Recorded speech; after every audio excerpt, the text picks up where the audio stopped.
What's up, Giants fans, Hub watchers, KB watchers, YouTube subscribers, Twitter and Instagram followers? It's Cushion KB back at it again with another episode of the Young Guns podcast. We took a little break for Christmas. We took a little break for New Year's. We missed, well, I don't know if I'd call it missed, but we missed the last 2 weeks of the season where the Giants just fucking crapped their pants and just like last year, they were right in the spot to get number 1 overall pick. They dropped all the way to the 5th overall pick by winning their last 2 games.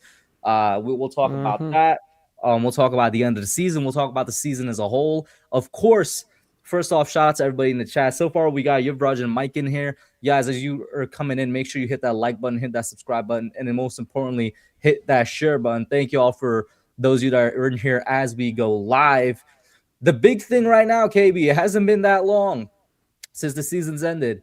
A lot of people, not just Giants fans and Giants content creators, are talking about the Giants coaching vacancy because a lot of people are claiming, is it the most what's the word I'm looking for? Is it the most attractive spot for somebody that's looking for their next head coach job, whether they're a coordinator right now or they're a former head coach looking to make a move? And then, of course, we got big news not too long ago, probably like 3 hours ago. Harbaugh fired from the Ravens. And we're going to get into that. Any thoughts before we play the real intro, KB? Because we went from an episode that I thought was going to be actually not that exciting. It's just going to be kind of a recap. And then low genuinely, bro, like a lot of stuff dropped.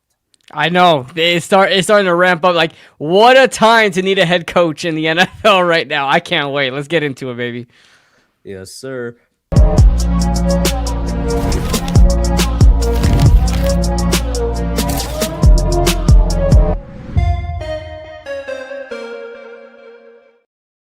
All right, so first things first, we could shuffle around this topic if you want, KB, because you see what I have number 2. Number 2 is where I have the new coach candidates, because at the time I made this stuff, which was last night, so it hasn't even been that long. When I made this last night, I had number 1, the Giants retaining Schoen. I'm going to let you decide, bro. I'm cool with you. Which one we put in first? We could start with how it is right there, retaining Schoen, because that was the first thing that dropped, and that's kind of like a big deal. So yeah, we can start with that. Let's go with that. And the first thing that comes to mind is, come on, you motherfucker! Ah, shit! God damn it! Same shit, different day.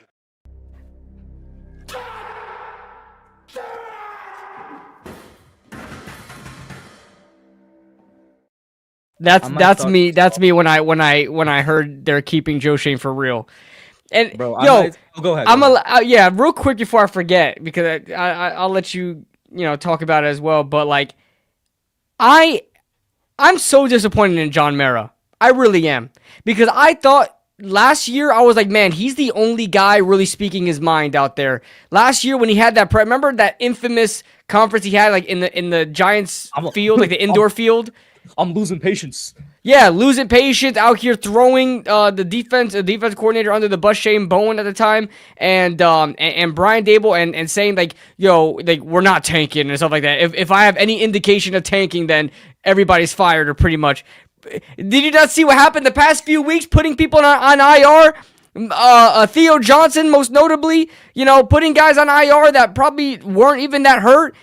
And trying to tank the games, but the players going out there and freaking scoring 68 points in 2 games, man, what the fuck?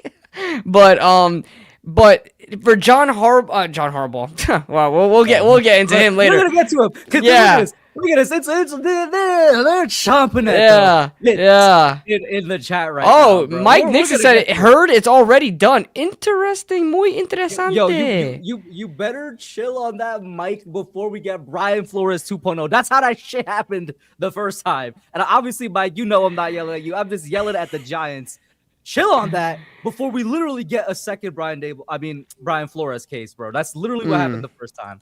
Go ahead. Wait. What do you mean? What do you mean the case? Remember, they basically already decided on Daboll, and then Flores and he got pissed. Yeah. Well, he not only was he pissed, he was in the right to sue them, which I never thought I'd say that.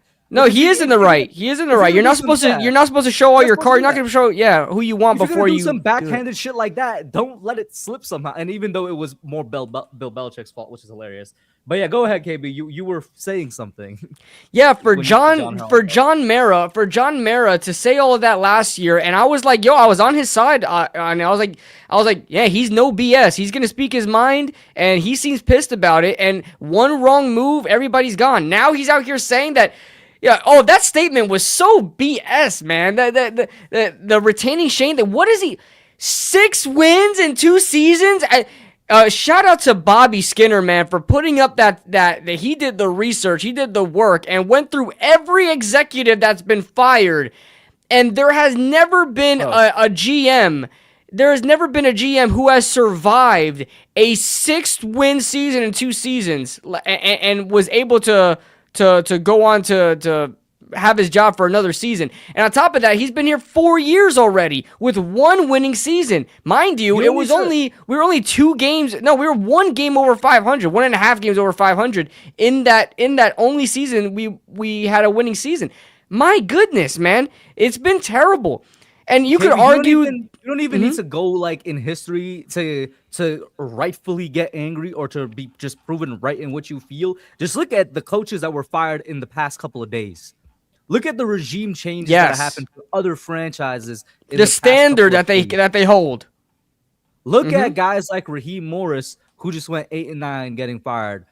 Look at guys like John Harbaugh, who we're going to talk about, getting fired. You know why? Because he was kind of in a Tom Coughlin-esque situation from 2015, where it's just like, hey, listen, this isn't our standard. You went 8-9 and missed the playoffs. You won us the Super Bowl. You've made the playoffs more often than not. But guess what? We've had too much of this uncertainty. You're gone. What are some other head coaches that got fired that have had or GMs that have gotten fired? Just regime changes that have happened to regimes that have existed for a lot less time than Joe Schoen has been on the Giants, and that have actually fared better record-wise than when Joe Schoen has been on the Giants. It's all over. Yeah. I it's good that you mentioned that. Just like the coach we're about to talk about now, like their standards, and somebody mentioned this. I forgot who mentioned it. I think it was like Giants Instagram or something like that, where they were saying or maybe it was Twitter. I can't remember, but they were saying that, I remember when the Giants had standards, and when Tom Coughlin had to fight for his job after making the playoffs, right before they won the Super Bowl, he had to fight for his job, and they were successful. They were a winning organization, and he wasn't a bad head coach, but they want Super Bowls. They want results. And now we're saying that Joe Schoen, we like your vision. We believe in your vision. You brought us some good. There's pieces here. Yeah, you better bring in pieces when you're drafting in the top 5, like every season, or in the top 10 even, every season. Obviously, you better have talent, Otherwise, you really shouldn't have a job. You have the pick of the litter every draft. You better have some talent. What? What is that? It's terrible. Oh my God, I just saw a comment that made me hit.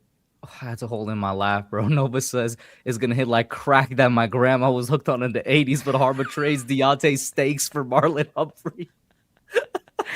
Oh my God. Shout out to Big Blue Gridiron. I never agree with anything that he says, but he said the Giants have a chance to do something extremely funny. And it was John Harbaugh and Wink. Yeah. He also fired Wink, right? He did fire Wink, and him and Wink parted ways because they couldn't get along. Same thing, kind of what happened here. But listen, I promise I was gonna get to Harbaugh. I was gonna begin this section with something low-key controversial, because I was gonna preface it with something, but the preface was also controversial, KB. So just fuck it. I'm gonna be controversial. I think a lot of Giants fans are just straight up stupid. I think a lot of Giants fans cannot or do not have the ability to separate 2 things that are unrelated to each other. And what I mean is this. Yes, John Mara has cancer. Yes, if you're a good person, you're wishing him the best to recover. And you're wishing that he lives a long, healthy life and that he beats that cancer. At the same time, yes, John Mara has been an incompetent owner. Yes, he's been a terrible owner, Yeah. terrible at making decisions everywhere when it Mm-hmm. concerns this football field for close to 2 decades now.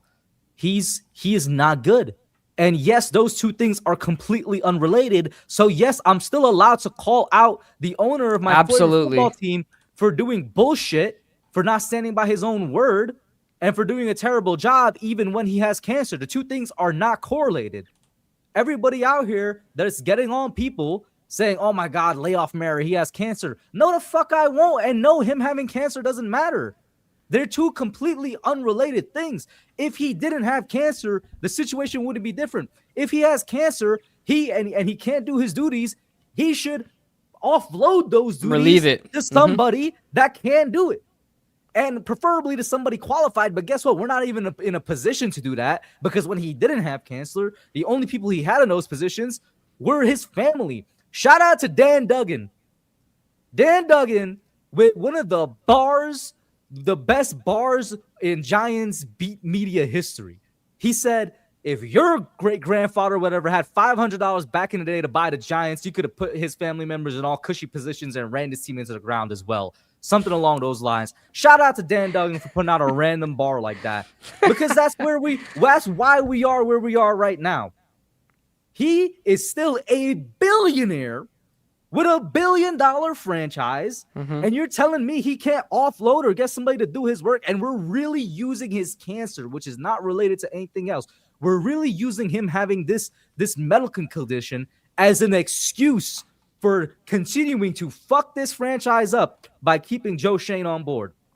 And let's be real here too. Let's be real here too. This cancer, I don't know when it was officially diagnosed to him, but I'm sure he didn't have it for years. John Mara has not been good at his job for years now. Let's be real. On 2 decades, he's been ass. Yes, He's been bad for going on 2 decades now. And on top of that, Yovraj says we have Steve Tisch. We have multiple owners. Why? We just got another owner in addition this year.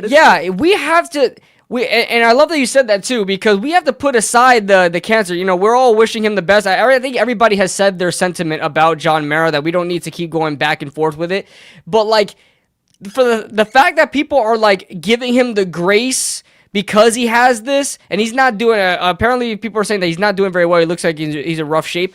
Then you need to relieve your duties. Like, you could still be the owner. You just don't need to be the one hiring a GM. Like, if that is the true reason that this illness is making Joe Schoen stay there, that's ridiculous. He's got to have other people around him that can do his job for him. And I don't know, man. It's crazy. It's crazy. I think it's a cop-out excuse. I think it's a terrible excuse. Yeah. And the worst part is, remember what my preface was. The worst part is that it's coming from Giants fans. It's not even coming from the Giants. This is all coming from fans. And then we know the beat reporters are involved on social media and Twitter. We know to interact with fans. It started with fans. I didn't see it anywhere else but from Giants fans. And now they're using it as a shield. Now they're using it as an excuse. And that's what pisses me off. That's what makes me say, this guy is a billionaire. This guy can offload all his work. He claims to be the guy whenever, like you said, KB, like in that interview last year, where he was like, oh yeah, we better see some changes. He is the guy that constantly claims nobody is more upset about the condition of the Giants than I am. Nobody is more upset by all the losing than I am. I don't believe you. I really don't. I really don't believe you, bro. Because we should have seen this coming, KB, literally just a month after that interview last year, when like you said, he threw Shane Bowen under the bus. Shane Bowen was employed a month later and continued to be employed for a whole year later.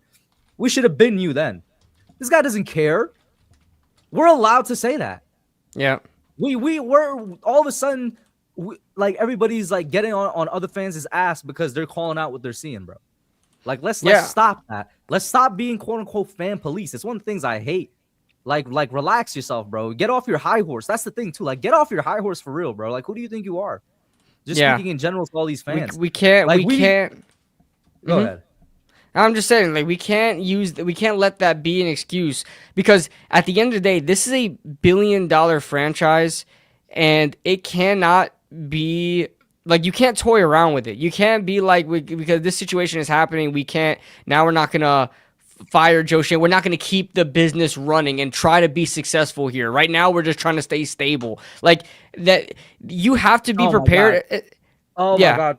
I'm sorry to interrupt you. Stable, because that was one of the 4 lines that they released when they kept Joe Schoen, right? They put out a 4-line I didn't even know that. That's crazy. They put out a 4-line explanation. Somebody drop it in the chat right now because I don't have it on me. Somebody send a link to that Twitter of the Giants post. Other franchises are out here putting out essays, a whole page of why they're firing guys or why they're keeping guys, and we put out 4 lines for Joe Schoen. Are we dead ass? Like, are we serious, bro? Go ahead, man. Yeah, yeah, George says stability and continuity. Why would you want to maintain continuity with Joe Schoen? With the back-to-back worst seasons in franchise history. They are objectively, by the win-loss percentage, back-to-back worst seasons in franchise history. Look what Nova says. Stable is getting top picks. What do you mean? Yeah. You know, maybe John Mara wants to keep getting top picks every year. You're lying. Because we can't get top picks consistently. We would have had the number 1 pick back. Yeah. Oh, my gosh. I'm sure we'll talk about that too. But I don't understand. You got the stability and continuity. So John Mara, when he had that whole presser last year, that infamous presser where he's talking about everything and he's saying that he's going to ride one more time with Joe Schoen and Brian Daboll, I took that chance. You know why I took that chance to believe him? Because I legitimately believe the Giants were tanking last year. And I still think the Giants were tanking last year. I still think that. I think the coaches were trying to get a top pick last year. And the front office, not the players they play, you know what I mean? But, you know, I really think last year they were trying to tank. So I was like, okay, by John Mara saying that he sees their vision, that means he's okay with us tanking to get, you know, to get to where we need to be. Now we're trying to win games. We have not been winning games. And now you're still riding with Joe Schoen. What vision do you see? What is this grand master plan that is going to be at the end of this dark, this depressing tunnel that we're in right now? We've been in this tunnel for a decade. Let me read this. Statement from John Mara and Steve Tisch. The 2025 season has been deeply disappointing, and the results on the field have not lived up to the standard this organization and our fans expect. No shit. As previously stated, Joe Schoen will remain our general manager and continue to lead our football operations and the search for our next head coach. Continuity and stability in the front office is important to our progress. Oh my God. We believe in the young core of talent, which we can build around for the future success. Let's dissect just that last part for a second. We could get back to everything else. Young core of talent, brother, who outside of like 3 or 4 guys, bro? It's literally like the first round picks. like who? This is what I'm saying, Kush. This is what I'm saying. You started off, Joe Schoen started off with the 5th and 7th overall pick. You could argue both are busts. Okay? Kayvon, shaky. Evan Neal, definitely a bust. The next year, who'd you get? Deontay Stanks. Deontay Stanks. Tay Stanks. Okay? And then, listen. And listen, this goes to prove that when Joe Schoen has a later first round pick, he can't pick for shit. Okay, then the next draft. Oh my God, that's a great point. Yes. That's a great point. The only time he can draft talent is when all the talent is there to draft. Not even that, KB. You're wrong on that too, buddy. Ha, ha, ha. Because guess what? The only time he could draft talent is when the guy that we did fire wanted the talent that he didn't want. He wanted Marvin Harrison Jr. The Cardinals saved us from that. It was Brian Daboll who loved Malik. This is why Brian Daboll should have stayed, damn it! Joe Schoen loved Romo Dunze and Marvin Harrison Jr. He wanted Shedeur Sanders. It was Brian Daboll that loved Jackson Dart. And that one is more damning than the Malik. I think they should both be equally damning. I get why Jackson Dart is the one talked about more because quarterback is more important than wide receiver. But people forget Brian Daboll wanted Neighbors as well. Shane wanted Udunze. All right, people forget that. That needs to be talked about more. Not only did Brian Daboll want Malik Neighbors and Jackson Dart, you still have to talk about that Joe Schoen wanted Roma Dunze and Shedeur Sanders. Shedeur Sanders was convinced he was going to be a New York Giant. Convinced. Why do you think that is? I don't know. Maybe because the GM and the assistant GM were constantly at Colorado, like they were being flied out every week, like some young college girl. Every single week they were there. Freaking Brandon Brown having whole meetings with the entire team. The entire team. How much do you have to suck up to one quarterback? It was almost a done deal that Shedeur Sanders was going to be a Giant, but Brian Daboll banged the table for Jackson Dart the same way he banged the table for Malik Neighbors. Man, I'm so glad that the Giants had Hard Knocks to really go that year to really look in depth about what the Giants really wanted when that whole Malik Neighbors thing went down. When the whole trading up for a draft pick happened, who was the first guy to really say something? Brian Daboll. He wanted Jaden Daniels. But then when we couldn't do that, when we look at the combine and the next best thing, he was in love with Malik Neighbors. Was paying in the table for Malik Neighbors. But then you heard a lot of things that the Giants were really interested in Rome Odunze. Who do you think that's from? Yep. Joe Schoen. And then we already talked about the Shedeur Sanders thing, but like it's crazy. Joe Schoen is the ass backwards answer of what you want for a Giants GM right now, for real. KB, tweet this out right now, all caps. Joe Schoen wanted Odunze, not Neighbors. Joe Schoen wanted Sanders, not Dart. Joe Schoen doing it right now. Neal and Banks, and he stays the GM? Question mark, exclamation point. Like, yep. Come on. I'll credit you, don't worry. I need to tweet that right now. While he does that, I will be the first person to say this. KB, I'll speak for KB because I know he's on the same wavelength on me with this. We are not always right. Mm-hmm. Half of the time, if not more, me and KB are wrong. But we got our moments on this show. That being said, we're not walking back stuff that we said earlier on, because I know chat, not necessarily chat, but people that watch, they think that we do. We're not walking back saying Brian Daboll shouldn't have been fired. It's just that he was clearly the better choice between Shane and himself. Listen, at this so point, many reasons to be fired when you look back on what he did not do as a coach, and especially with preparation and things like that. We're not walking that back. We both believe that this thing needed a full regime cleanser, and that's just not happening. That's what the case is. It's just not happening, unfortunately. Also, we're not gonna walk back that we were not believers in Dart on draft night. But guess what? It took like 2 games of him starting for me to buy in. It probably took less for KB to buy in.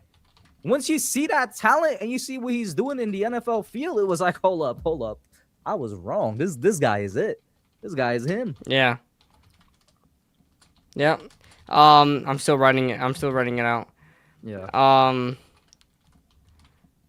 Not only does Joe Schoen get to keep his job, but he also gets the credit for everything that Brian Daboll wanted. Did you see? I don't know if you saw the short I made. It was just making fun of the Jets. Todd McShay was talking about. Todd McShay has his own YouTube channel. I check it out every once in a while. He did his own mock draft. He talked about the Jets or whatever. We were clowning on the Jets, but he was talking about Dante Moore and, the process of talking to agents, talking to different teams before the draft happens.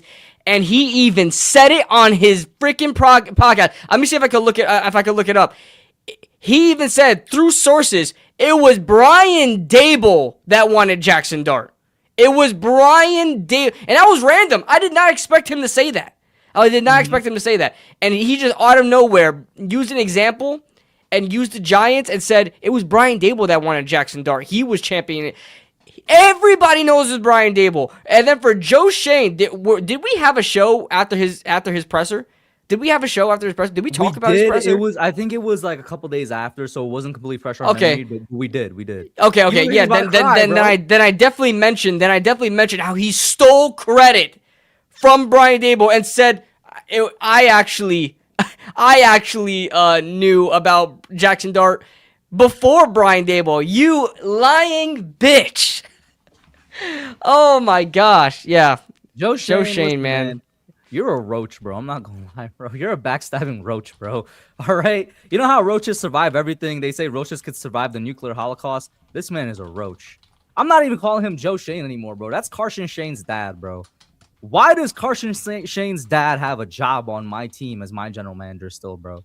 Why does high school phenom quarterback Carson Shane's dad have a job on my team as a general manager still, bro? Like, 'cause he really backstabbed his man's Brian Dable, bro. Yo, Really, what's your handle? Backdoored him.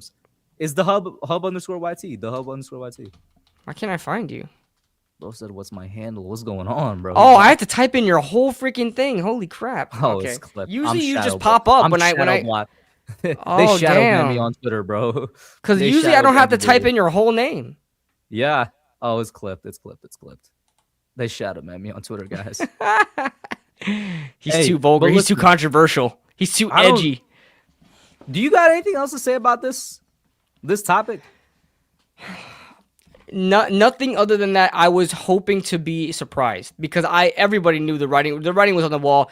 Everyone knew Joe Schoen. Listen, the fact it was fact that Joe Schoen was staying when they fired Brian Dable in the middle of the season. When they fired Brian Dable in the middle of the season, that told me Joe Schoen is staying. And we talked about that on this show. You mentioned that. You mentioned that, and I was hopes to God you were wrong, but I remember you mentioning that. I was saying it's a done deal. Joe Schoen is remaining. If they're willing to fight, because they were hired together, so you would think they would be fired together.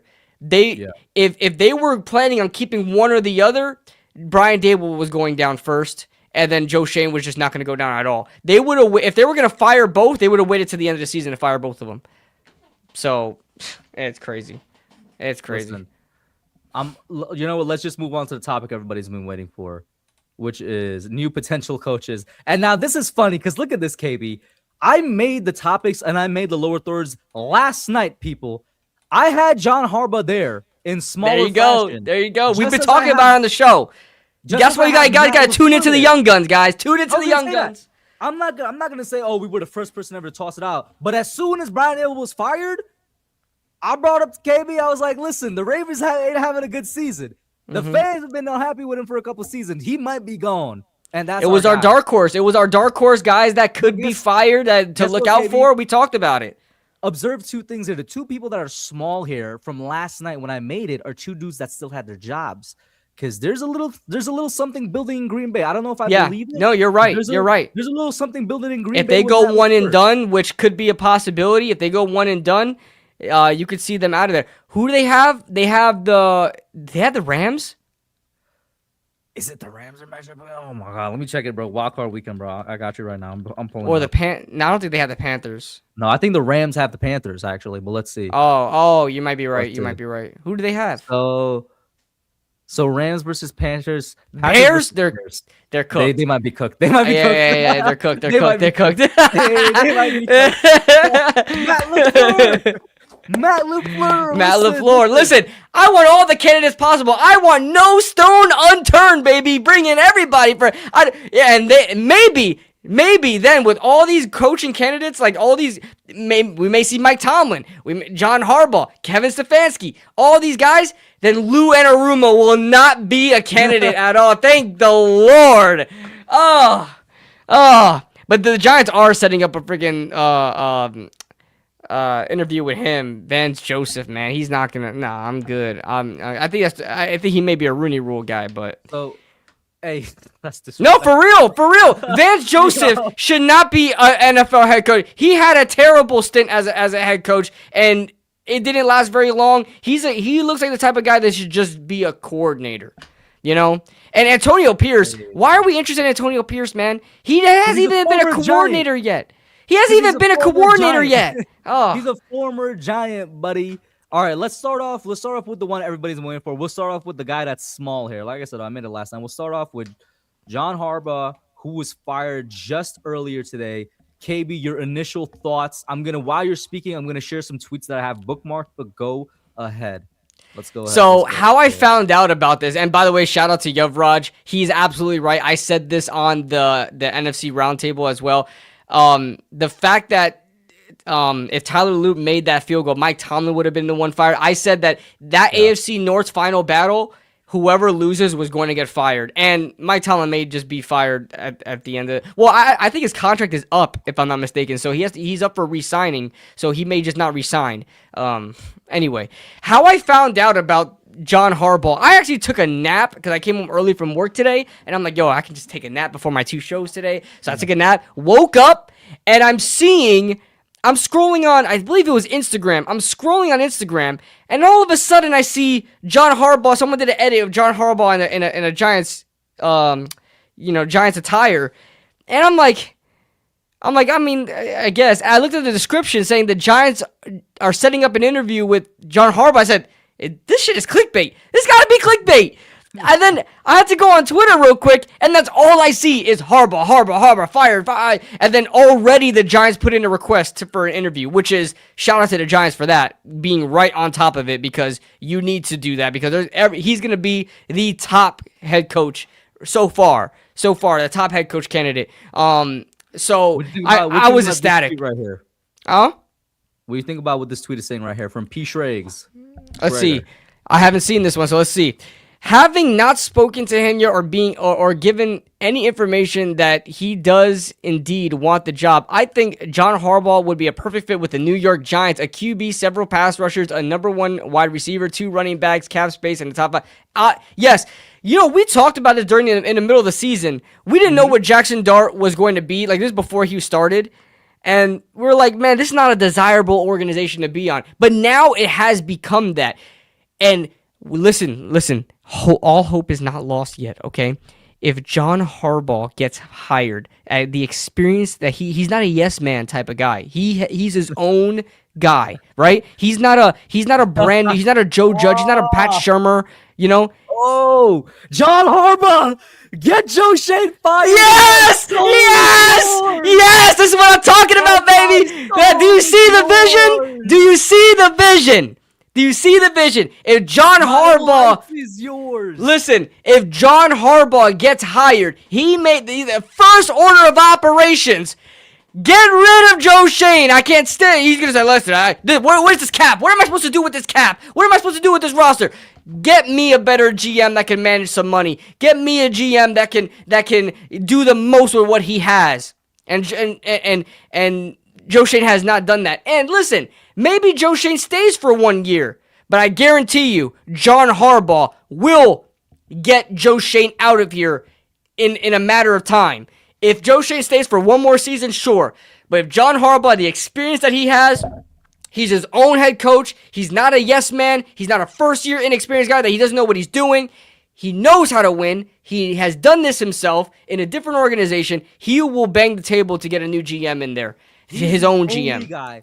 He's genuinely the only guy I see the Giants listening to if he says get rid of that motherfucker Joe Schoen, bro. Yeah. I don't see them yielding to anybody else. Except maybe because they're so dumb, they might yield to Lou Anarumo, I guess. Because God. But I see them 100% doing like, oh yeah, sure, you want him gone, he's gone, buddy. Like, we got you. Shout out to Nerding Out Sports in the chat.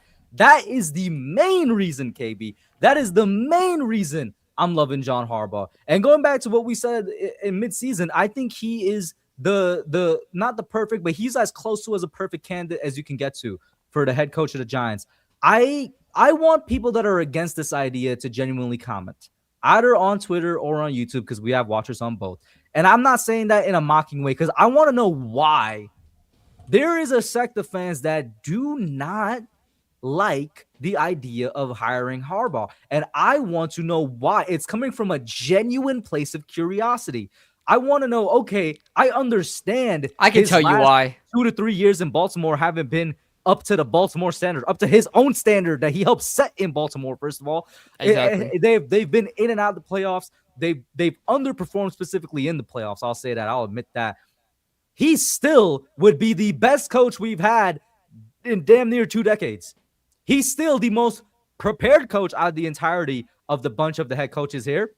And when you do not include the factor of potential, because potential is the only reason I'm still like, damn, I'm really interested in what Chris Shula could do for us. I'm really interested in what Clint Kubiak could do for us. When you subtract the potential, he's the guy.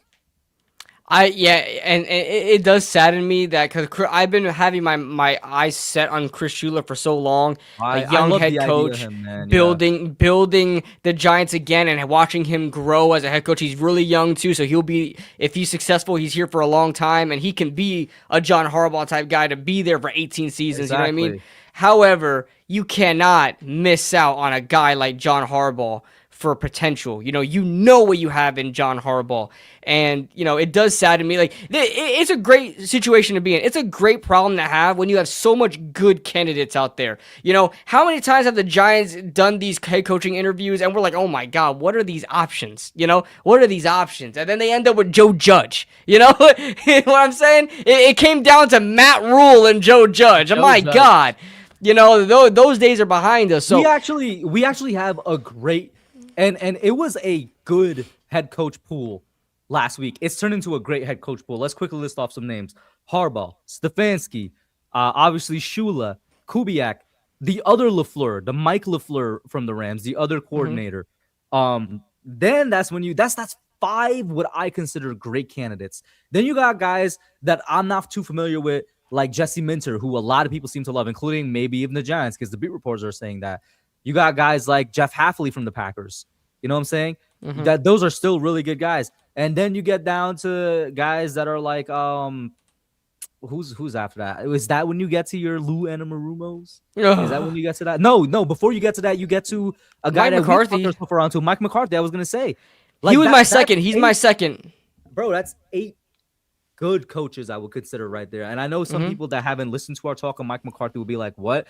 Mike McCarthy is better than you think."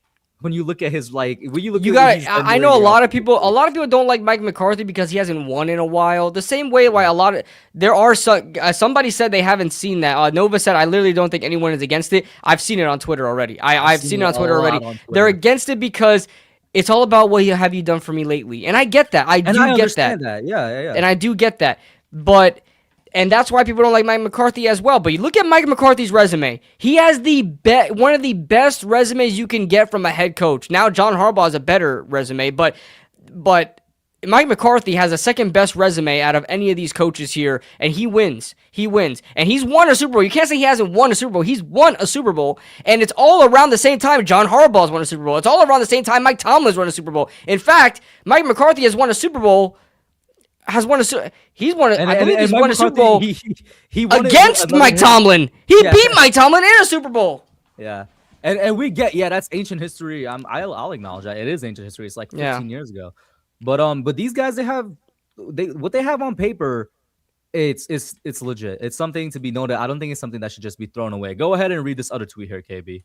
Read it out loud for the class. I'm told the Giants have done a ton of preliminary research on John Harbaugh, preparing for the situation in which he were to become available. They will want to bring him in for an interview, I'm told, which they already per Jordan Renan, that has been confirmed. The Giants have requested an interview with John Harbaugh.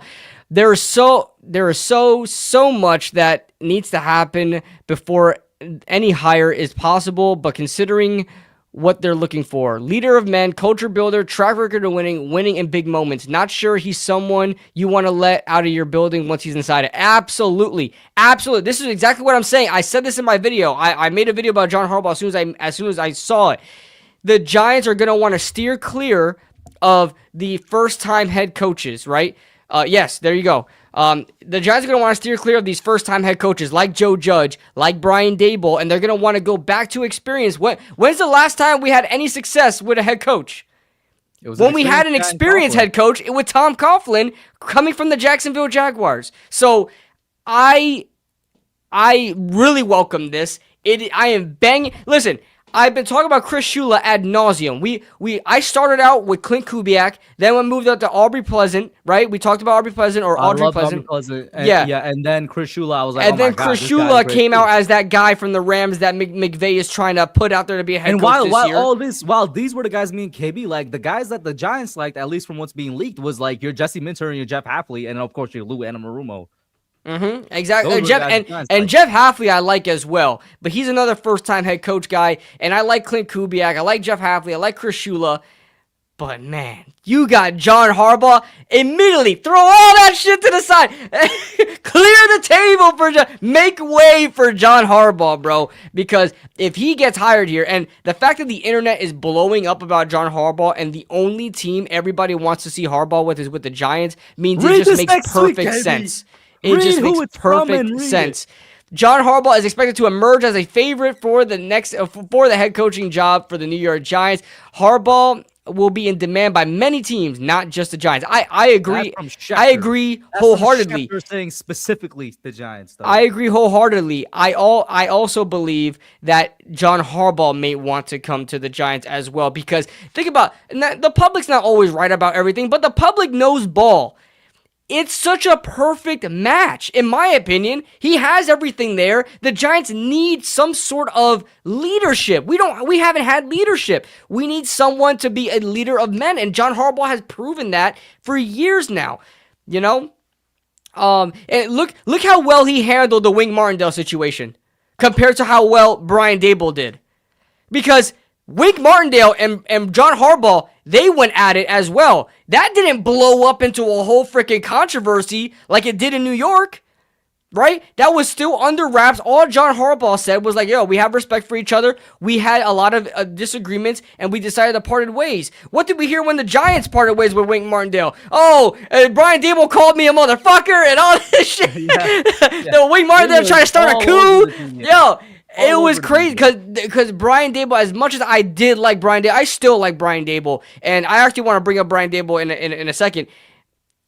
John Harbaugh is different. John Harbaugh is a leader. John Harbaugh is like more stoic in that sense, where he's going to put all that emotion aside and just go out there and try to win games, bring everybody together. Everybody's going to be looking at him to lead the organization. So far, the Giants in the past couple of years have been looking for their quarterback to lead the organization. Yeah. You need to be looking at your coach.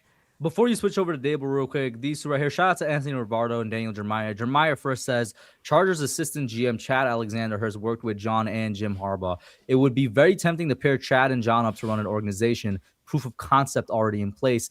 Anthony quotes and says, if John Harbaugh tells the Giants he wants to bring Chad Alexander in to be his GM, you fire Joe Schoen on the spot and hire John Harbaugh. Listen, 100%, man. Because then John Mara wouldn't need to go out and look for a GM if that's what he was worried about. You already have one. Do it. Do it. What a great name, Chad. Our GM's name would be Chad. All right. And by the way, I want to get to a couple comments as well, but I remember Nova saying he didn't see anybody against it. Literally the first comment under this. Why are Giants fans so desperate? Relax. Harbaugh had elite roster after elite roster has one ring. Take it slow and look at the options. I don't disagree with the last part. I do disagree with the first part. I don't disagree with take a slow look at the options. Of course, like KB said, leave no stone unturned. But I feel like we're minimizing literally one of the best coaches in the NFL. There's like 5 guys. No pun intended to the great burger chain. There's like 5 guys that I consider top elite NFL head coaches year in, year out. Sean McVay, I feel like KOC has low-key worked his way into there. He definitely is. He led that team to an 8-9 record, and they're like, no, they're 9-8. They have a winning season. Oh, they do. Okay. The Vikings had KOC is definitely a top coach in the NFL. Yeah. Mike Tomlin, John Harbaugh, that's 4. I don't know who 5 would be. There's somebody I'm definitely Kyle Shanahan. Yeah, he's in that 5, bro. We can't be minimizing what this dude is. Mm-hmm. You know what I'm saying? We can't be minimizing that. Let me get to a couple comments. I know you want to get to Daboll. Don't worry, you'll definitely get to it. I just don't want these comments to go all the way away. Yuvraj says, I get that he hasn't performed in the playoffs, but our standard for decades has been top 5 pick. We need somebody, or we need someone who will set a standard of winning in the regular season. Yes, thank you. And KB, we've said this as well. Back when we were talking about Mike McCarthy, not John Harbaugh. Back when we were talking about, hey, look at his resume. He just gets wins. He brings programs back to be winning programs. Mm-hmm. We haven't been a winning program in a while. We just need somebody to do that. And this is a guy that can do that and potentially do more. Let's see here. Getting a coach like Harbaugh is a once-in-a-lifetime opportunity. Absolutely. Let me scroll down. They have similar resumes. They do really have similar resumes when you look at it. I think KB actually pointed it out directly when he was going in with his talk about it. people crying about McCarthy not winning Super Bowls it's like, motherfucker, at least he competes for them. Which is crazy because it doesn't really get talked about. It like me and KB were both taken aback when we looked at his resume. We're like, wait a minute, this guy's actually he's. I know. He's had a really good resume. I can't deny it. Looking at all these coaching candidates' resumes, it stands out. You look at it like, damn. You're right. I did forget Andy Reid, Mike. You're right. Andy Reid could definitely be. You could replace anybody in there with Andy Reid. He's earned his spot. Dan Campbell's a great coach as well. I like Dan Campbell. But go ahead. What were you gonna say about Mr. Dabes? Yeah. Listen, I would watch out, man. Because Washington. No, fuck that. No, I don't want Cliff Kingsbury. I don't want Cliff Kingsbury. I don't like him. He just got fired. He just got fired in his second season. In his second season with the team, you get fired. You're not good. He's not good. He didn't have his quarterback. Bro, but he got fired for a reason. I don't like Cliff Kingsbury. I don't like him as an OC, bro. I do like him as an OC. He's like an air raid offense college sort of coordinator. I don't like him. Take, man. Go ahead. Okay, it was about Washington and the fact that I was gonna bring up Cliff Kingsbury that he got fired. Yo, if Dable goes to Washington is gonna have the best offense in our freaking division, bro. I think they are. We know he loved Jaden Daniels. Jaden Daniels helped Brian Dable. He's going to make it work.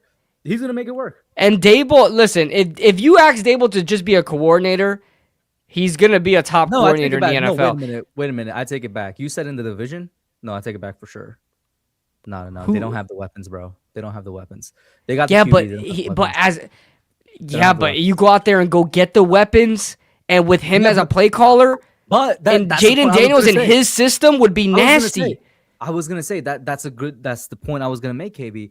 They actually haven't been good with their GM either. Like they have wasted so much cap and I agree. These older players, they don't have some of their picks. So, I agree. But I think Dable would be a great fit in Washington. I would be scared if he. I think it will be a match made in heaven because that's the guy he wanted. And I think I'm hoping Brian Dable takes the head coaching job in Penn State, man, because I do not want him in the NFC East again, bro.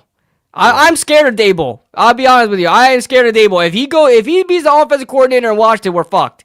But shout out to Cowboy X Factor in here. Oh yeah, that's the script right. That is the real script right there. Oh my God! If he goes to Philly, it's really over. Oh my God! If he goes to Philly, doesn't he have a connect with Jalen Hurts through Alabama? Or was that before? Yes, he coached Jalen Hurts in Alabama. Yeah. Oh, they hired their head coach? No! That's what I was rooting for. Listen, this is the script right here.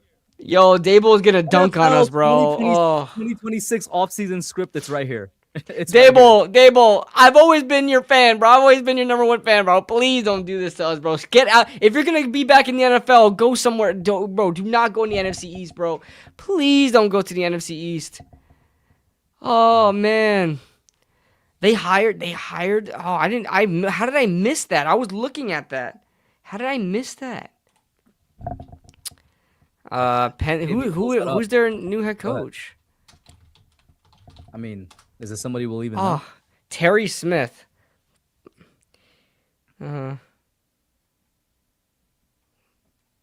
He played for Penn State. Look at that. I don't know. I don't know his resume, but damn, bro, should have been Brian Dable. Mike said they hired Matt Campbell from Iowa State. Matt Campbell from Iowa State. Why am I looking at football coach? Pence. Oh, this was the interim? Is this the interim guy?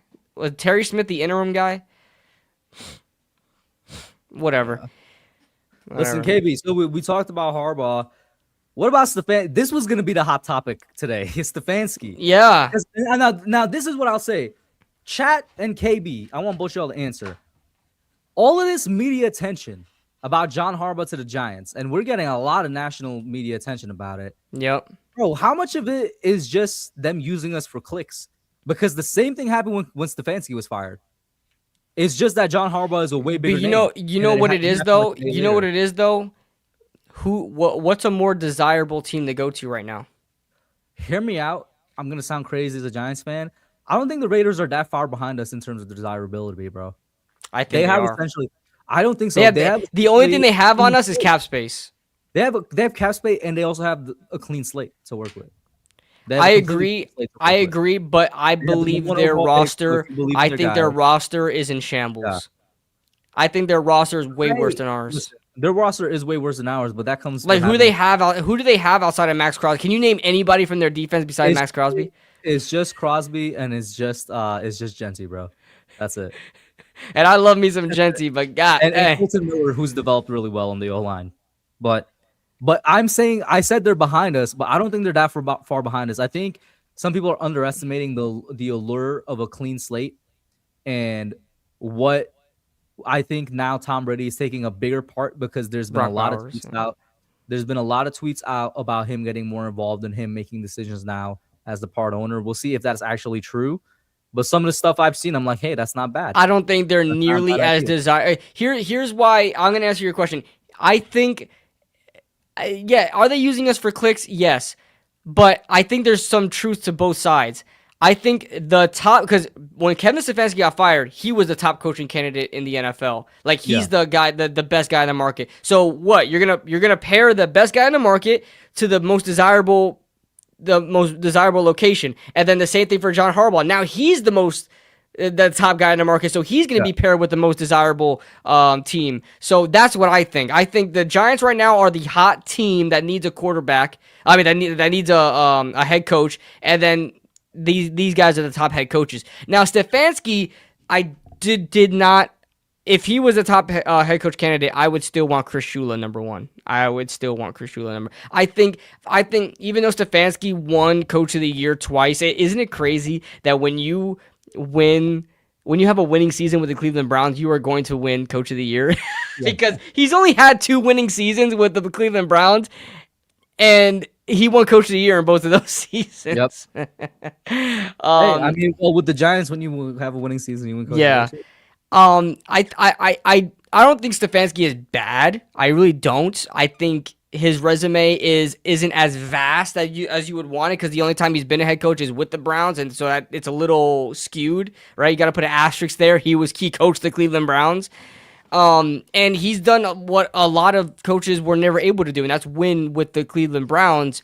However, I don't like everything that went on. All that turmoil and controversy that's been going on in Cleveland stems back to him. Like there has been talks that he has been purposely sabotaging Shedeur Sanders, and I think there is some. You watch Cleveland Browns games and you can see it for yourself. That's the crazy part. I'm like, I watch some of these games and I'm like, listen, I'm not like they had Quinshawn Judkins throwing the ball, bro. Like I'm looking at this, I'm like, yo, he's not this bad, bro. Like there's something going on, bro. They put Quinshawn Judkins in Wildcat like in his first game like 3 times in the red zone. At the goal line. So Stefanski, I think there's too much with him that I don't like, and I think call me crazy. I know he's been a reason of why the Browns have been successful, but he's also the reason why the Giants have not. I mean, why the Browns have not been successful as well. Like he's like Jekyll and Hyde with it. So there's too much unknown with Stefanski, and I would probably pass. I was gonna say you're gonna pass on him. That leads me into like, how do you feel about him matching up with the Giants at the end? You said you'd pass on him, but how do you feel about I think the main reason he was matched up with us, not just because, like you said, at the time he was perceived as the top head coach candidate. I think the main reason he was matched up with us is because, he's an offensive guy. We have a young QB, and like he's probably the only offensive guy that's been matched up with us, because Clint Kubiak wasn't even like really a real thing until today when they officially requested an interview for him. We didn't know if that was going to happen. So how do you feel about that from the QB development standpoint? We have not seen Stefanski even develop a quarterback, so we wouldn't even know. I mean, with Baker, he had Baker. It took Baker to an 11-5 season, and they made the playoffs. But that was pretty much the only thing we got of quarterback development from Kevin Stefanski. So I don't know.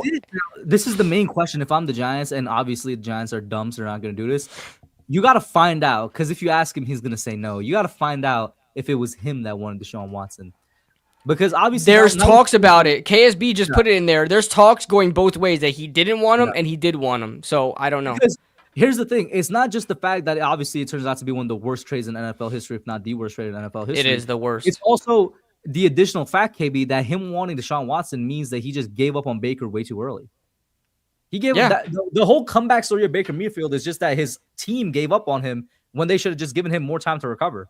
That's what it is. Yeah, and so I think he needs to take some responsibility in that, and that's another great point. You know, the departure of Baker Mayfield that really just tore the Browns apart, and they had to kind of rebuild. Because I always liked Baker. I always thought he was a good quarterback, but you know, when you're with the Browns, it's different.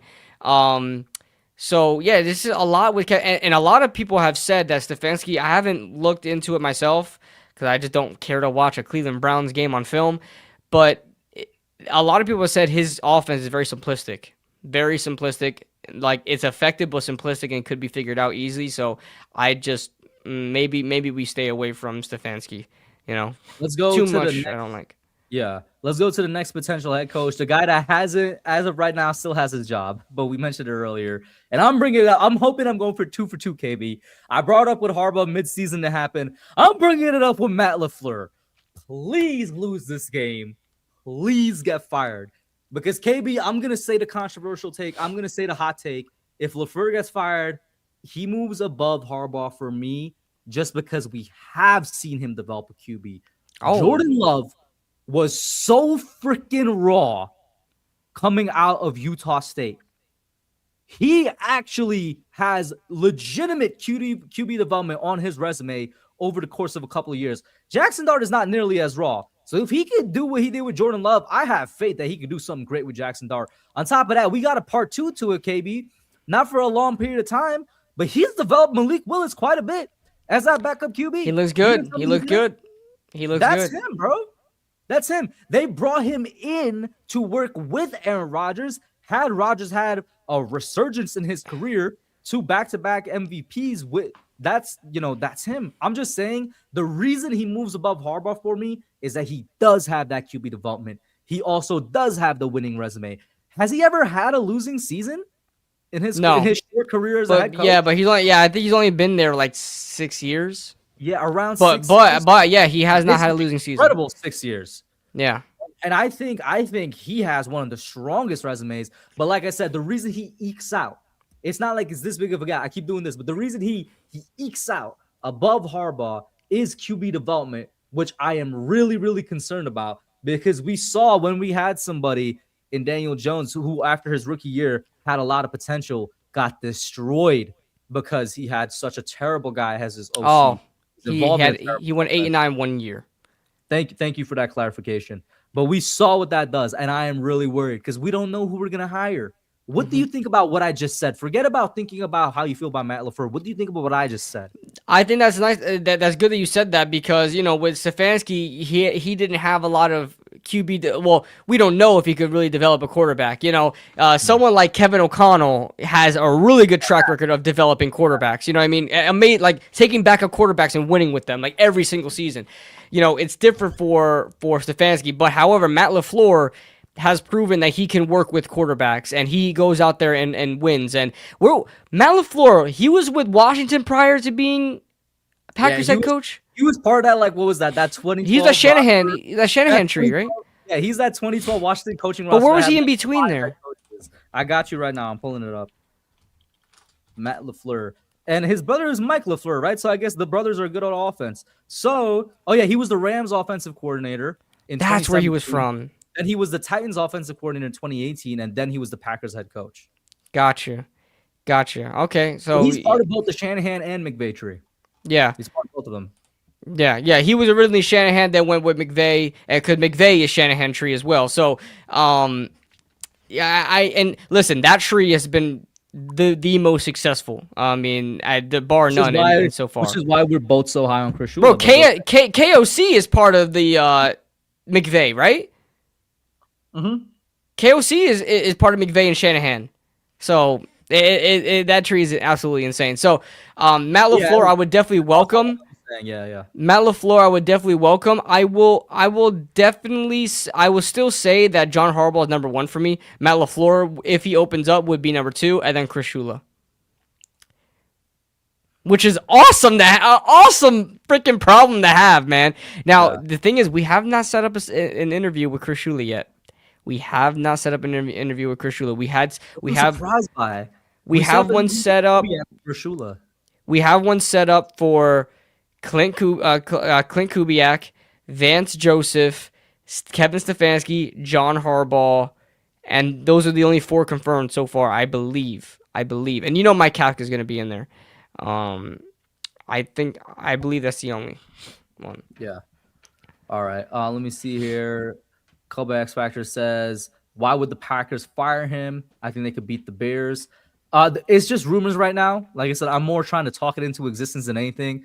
But there's rumors going about that, like, yeah, if they're 1-0 in the playoffs, like he could be gone. I think it would be stupid, but I also thought the Ravens getting rid of Harbaugh was going to be stupid, and they did it anyway. Jordan Love kind of sucked this year, though. He did have a down year in terms of what his expectations were. That's a good point. But I think from what we saw, what he became, I think from what he became from what he was, where he started off to where he is now, is still a great lesson in QB development. And him sucking this year, that was just really unfortunate, man. Let's see. Jordan Love always kind of sucks, but he did help him develop. Mike says he needs to come on an episode. Hey, man, we're going to try and get you on one episode, man. But we'll see. We'll see. We can't set it up yet because he has a wild card game this week. Who you talking about? Matt LaFleur? No. Yeah. Shula. Oh, Shula. That's why. But I thought we've seen assistant coaches playing in the Super Bowl that have already been hired for positions. We've seen that before, haven't we? I'm pretty sure we have seen coaches get hired for head coaching positions and they're still with their team. I'm pretty sure. Jaden, what's up, bro? Shout out to Jaden. Did somebody provide an example? Oh, Mike said they changed the rules. Maybe it's a recent thing? Oh, they changed the rule. No, I'm pretty sure there was a damn. Who was it? Who was the OC for Dan Quinn in the Super Bowl? Here, they changed the rules for current coordinators in the playoffs. Can't interview them until the 19th. There you go. Gotcha. If they're in the Super Bowl, let's pass the 19th. So, yeah.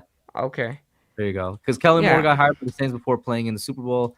So, yeah, okay. So, it's a new rule, and it's not like it's forever. It's until the 19th of January. Okay. Shanahan. Oh, yeah, they're saying Shanahan. Yeah, when he was with the Falcons. Yep. Yeah, I'm pretty sure he got hired for the 49ers during the playoffs. Yeah, there we go, guys. I knew I was remembering something. It was Kyle Shanahan. Yeah. That's 10 years ago, bro. Yeah. That's 10 years ago, buddy. Oh, it's 2018, bro. It wasn't 10 years ago yet. 7. This man said 2018? The Falcons played it in the Super Bowl in the 2016 season, bro. Oh, 2016, you're right. Oh, damn, you're right. Oh, man, I'm unking out right now. I'm unking out. I have memory loss. I'm unking out. Real. He got dementia. Well, 9 years, okay? 9 years. Sure. JJ McCarthy years. 9. The way that JJ McCarthy gets to become a success, guys, the Vikings need to cut him. He needs to be declared a QB bust, and then they re-sign him, and he's gonna be good to go. All right, that's how it works. That is how it works. There was one other thing I was gonna bring up. Oh, yep, here it is. This other tweet I found. I was really supposed to bring this up during the when we were talking about Joe Schoen, but I'll bring it up now because why not? Read that out loud, KB. Let's see. Can we talk about how lucky Joe Schoen is for a second? Yup. Somehow has a job in 2024. Cardinals save him from MJH over neighbors. Jaguars take Travis Hunter and gift him Abdul Carter. Brian Daboll gets him a franchise quarterback in Jackson Dart instead of Shedeur Sanders, who he wanted. Somehow keeps his job back-to-back 3-win seasons. Back-to-back 3-win seasons. We have 4 wins. Oh, we have 4? Okay. Yeah. Sure, whatever. Let's see. John Harbaugh becomes available when Giants need a head coach. Generational luck, or he sold his soul. Which one, bro? Because I don't know. Crazy. I don't know which one it is. I don't know which one it is, man. Yeah. We were talking about that. We were talking about that. How Joe Schoen has been saved constantly over and over and over again, and that's exact proof of it. That is exact proof of it. All right, y'all. I mean, chat, unless you have some other candidates you want us to talk about, we've talked about other candidates before. This episode, not only just because of the John Harbaugh news, But because I was like, we got to talk about other people, we actually talked about candidates we did not discuss before, essentially. So if you want to hear anybody else that we didn't touch upon, let us know. Put it in the chat right now. And if you have anything else, CJ, we talked about Chad. I did bring up Chad Alexander in connection to John Harbaugh. Yep. Clint Kubiak. We talked about Kubiak before, but I could really say like we're both huge fans of him. I think he, but before Harbaugh and Stefanski, it was Shula and Kubiak, like 1 and 2. I don't care what order you put them in. I love the idea of them both. So yeah, the Texans defensive coordinator Matt Burke. Yeah, I know he's a name that's getting more notoriety because the Texans have the #1 defense right now. I would wait a little bit with that. DC? Yeah. He's the Texans DC Matt Burke. I mean, I just don't know too much about him. I don't know too much about him, so. I got you. I pulled it up right now. Oh, he does have an extensive career history. Oh my God. Is that true? I'll start with Tennessee Titans. He was an admin in 2004. He was the defensive quality control coach in 2006. Then he went to the Lions as a linebackers coach in 2009. Then he went to the Bengals as a linebackers coach in 2014. Dolphins as a linebackers coach in 2016. He was the Dolphins defensive coordinator in 2017 and 2018. He was the Eagles defensive assistant in 2019. Run game coordinator and defensive line coach for the Eagles in 2020. He was a game management coach, whatever the hell that means, for the Jets in 2021. A defensive line coach for the Cardinals in 2022, and defensive coordinators for the Texans in 2023 now. So he has an extensive resume. That's all I can say. My question is, how come he's been a position coach for so long? He was a DC in Miami for 2 seasons. And then because it went bad, it looks like he had to build his way back up because he went back to being like. Oh my God, was that when Miami allowed 50-something points to the Ravens that 1 year? Oh God, but yeah, I don't know. Matt Nagy, miss me with Matt Nagy. Don't talk to me about. Oh my God, I'm so glad he's not talked about anymore. He was brought up early on when Brian Dable got fired, and I was like, oh my God, thank God. Jesse Minter's a name that we've talked about before. We have not heard his name as far as official Giants talk. Really, just in rumors, the Giants him, why we don't even know that has just fan made candidates. We've heard Jesse Minter's name, but. I genuinely believe that Brian Flores can be a good coach in the NFL. I think he got shafted in Miami, but I don't think he's getting that chance anytime soon because of the suit. The suit is still going on. I don't think anybody's going to. Yeah, nobody's going to go on. Thoughts on. I should be, right? I should be. Put me out there. Let me interview with him. Kevin Patullo. Yo, stop it. Who's Chris Hewitt? I don't know. Yo, bro, just mentioned that. Did you hear, Kush, that Jason Garrett's being interviewed by the Titans? It's not a rumor. It's happening. I saw that. Oh my God, yo, Titans fans are cooked, bro. Titans fans are cooked. I'm so sorry for you, Cam Ward. This man genuinely ruined whatever potential Daniel Jones had. He is going to fuck you up. I'm so sorry, man. All right. Get ready to learn curl routes, buddy. Get ready to learn curl routes, buddy. Having Jason Garrett in the big 2026, in the gargantuan 2026, as your head coach might legitimately be the equivalent to taking a nail-spiked baseball bat to the back of your head, bro. This reminds me when the Raiders got so desperate that they hired 2 TV personalities as their GM and head coach when they hired Mike Mayock at GM and they hired John Gruden at head coach. That's what that reminds me of. John Gruden and Mike Mayock have not been in the NFL for decades, and then the Raiders get so desperate. They're like, nothing's working. Let me just get the guys that are on TV. So now the Titans aren't interested in anybody else. Well, they probably are interested, but nobody wants to go to the Titans. Let's talk about that for a second. Why is that? Cam Ward has shown that he was. Cam Ward is good, but that team is so bad. It's terrible.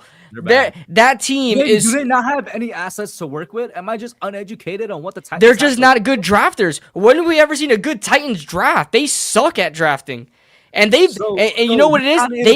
They keep hiring and firing GMs like clockwork. So they can't get any continuity there at all. Yeah. We did talk about Vance Joseph for a little bit. Well, I mean, more so KB talked about him not believing in him. I think he's going to get looks because of how the Broncos defense has been. And I don't even think it's not that like, oh, it should be Yeah, talking but about like, I don't man, think it's been I will say the one thing I don't think that has been talked about low key, because it's kind of funny, is that he was a head coach for the Broncos. He failed, and he came back as their DC years later. yeah, He humbled himself, came back as the DC, and had a good time. I'll say this, and KB disagrees, but I think every like person that failed as a head coach once deserves a second chance. If you fail twice, then I ain't got nothing for you, buddy. I But agree, feel but I feel you like could Vance do it a second Joseph, time also wrong. Vance Joseph, Not for like us. his. By the way, not for us, buddy. You could go do it for like the Titans or something, but not for us. But I want you to have your second chance, though. I want you to. Not for us though. They have old ass Jeffrey Simmons. Yeah, no thanks. And let's see. Okay, Vance Joseph, his resume reminds me of like Pat Shurmur. Okay. No, It that's reminds me, like- disrespectful. That's disrespectful to Vance, bro. Come on. He has a Pat Shurmur has had really good offenses as a head as a OC. Has He's been a had- pretty. He's had one good offense as an OC, bro. Minnesota in 2017. And he took Case Keenum to the NFC freaking. But I literally just proved you wrong. You said offenses. He's had one good year. Okay, let me As see. an offensive coordinator. Let me see. Okay. I will no, but here's the thing: we're talking about head coaches. Okay, we're talking about head coaches. You could be a great coordinator, just not a good head coach. Vance Joseph was not a good head coach at all. Broncos fans wanted him out of there immediately, Give him and a second chance. bro, that's like Vic Fangio. Vic Fangio is one of the best coordinators of all time. He's not a good head coach. But Vic got multiple chances at head coach for us to be like, all right. And it was ass. Hey, listen, you're Yeah, right. but- He but- deserves a second chance. That's fine. You can get a second chance somewhere else. Pat Shurmur got a second chance with us, and he was ass. So I said.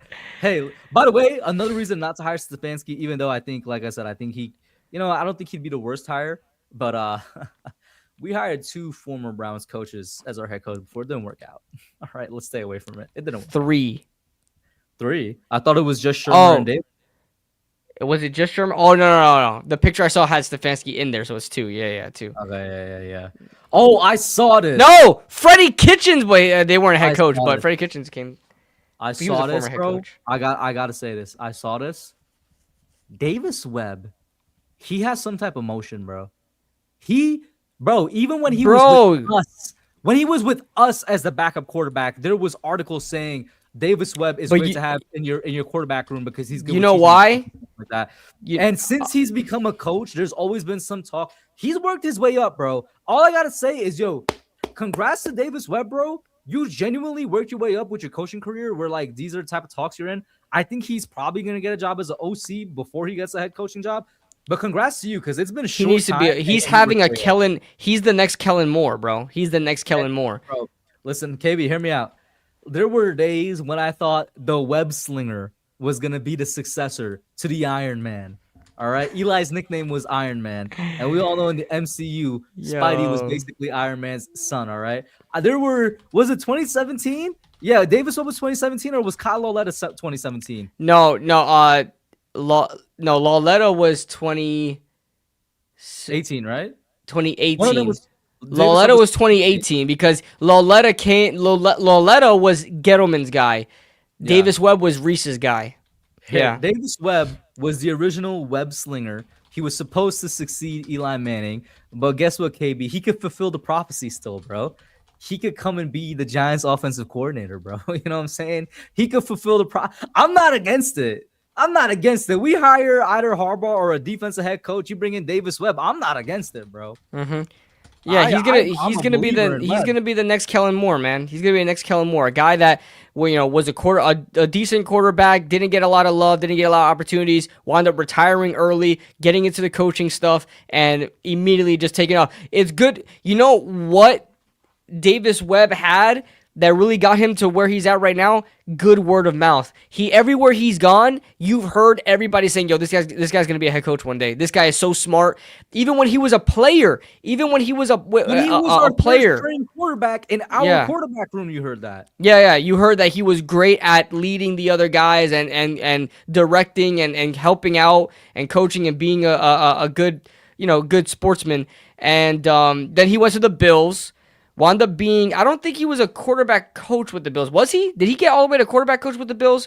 He went with the Bills as a player, but I think he retired with the Bills to do some offensive assistant work. He was just like just a regular offensive assistant, and then he went to the Broncos as a quarterbacks coach. No, he retired with us. His last year was with us in 2020. Oh, I thought After the Bills. Oh, but he went back to the Giants, right? He went to the Giants. His last year was with us in 2022, retired.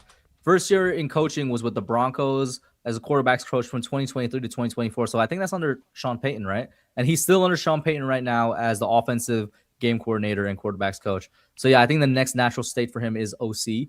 By the way, funnily enough, I forgot Davis Webb went to Texas Tech. That's yeah. I just want to let you know he beat out Baker Mayfield at Texas Tech. Yeah, that's what made Baker Mayfield go to Oklahoma. It was Davis Webb. It wasn't Patrick Mahomes. It was Davis Webb. And then Davis Webb wound up transferring to Cal, and that's where he was drafted. But yeah, Davis Webb, man, shout out to him, bro. I don't think he's gonna get he shouldn't skip steps. We've seen what happened with Antonio Pierce. He should not skip steps. Go be a coordinator, be a great coordinator. I believe you could be a great coordinator, then be a head coach. I would love to see Davis Webb out there, man. Yo, I remember back in the day, I was like, yo, he may be the guy. He may be the guy next to, I told you, we found our dude. Yeah. I liked Davis Webb. I liked him too, because when we drafted Kyle Oletta and I had to talk myself into Kyle Oletta ball, bro, I called Davis Webb the web slinger. I called Kyle Oletta. I just called him straight up the Spider-Man because he was a Richmond Spider, the logo. Yeah. Kyle Oletta. I always said respect the law. All right, bro. All right, guys. That's it for that topic. We got to get to the sad topic now. All right, buddy. Go ahead, KB. We dropped from 1 to 5. You start off. Oh, yeah. Oh, my God. Oh, man. Okay. I'm taking a lean back while you take this away. Okay. I always started these past 2 games. I started out like, what are you doing? Like, let's go. Let's freaking Raiders win the game. And of course, the Raiders tanked their life away. Like they really were into that shit. Like Max Crosby was out here playing basketball, trying to show everybody that he was healthy. Like that's how badly they were tanking. The Raiders were. So, oh man, because we haven't talked in 2 weeks. So. The Giants had the number 1 overall pick. Of course, we knew this was going to happen, Coach. We knew it was going to happen. They were going to mess it up somehow, and they win that game, but they only dropped to number 2. So I'm like, okay, more doable because there's projected to be 2 quarterbacks to go in this draft, so maybe the Giants have a shot. Then they go out there and beat the freaking Cowboys and drop to 5. Now, however, I thought we were going to drop farther than that. I'm glad we didn't. All the way to 7, bro. Yeah, I thought we were going to go all the way to 7.